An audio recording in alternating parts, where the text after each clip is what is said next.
बिस्मिल्लाहिर्रहमानिर्रहीम, अस्सलाम वालेकुम नाज़रीन। तो नाज़रीन, यूरिया फास्फेट क्रॉप न्यूट्रिशन का 1744 का आ गया है हमारे पास माल। तो इसमें 17% यूरिया है, 44% फास्फोरस है। अगर इसकी पीएच की बात करें तो पीएच इसकी 2 होती है, पानी में हल पजीर का है। एक बैग 1 डीएपी के बराबर है, 25 केजी की पैकिंग में है। तो आज से डीएपी खाद का बाईकाट करें और इस खाद का इस्तेमाल करके आप बेहतरीन रिजल्ट हासिल कर सकते हो।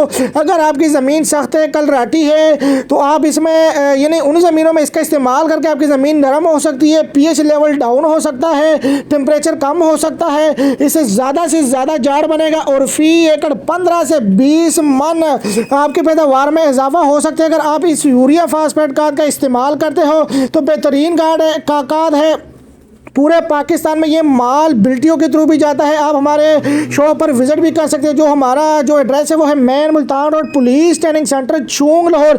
यहाँ पे आके आप माल यहाँ से भी वसूल कर सकते हो, लेके जा सकते हो, परचेज कर सकते हो और बकाया बिल्टियों की सहूलत अवेलेबल है। आप बिल्टी भी करवा सकते हो, ऑनलाइन पेमेंट की सहूलत भी अवेलेबल है। तो जल्दी ऑर्डर करें और बेहतरीन रिजल्ट हासिल करने के लिए स्क्रीन के ऊपर चलते हुए नंबर पर रब्ता कीजिए ताकि आपको अच्छे रिजल्ट मिले। तो स्क्रीन के ऊपर चलते हुए नंबर पे रब्ता कीजिएगा 325 25 66 99। तो इस नंबर पे रब्ता करके आप अपना ऑर्डर बुक करवा सकते हो।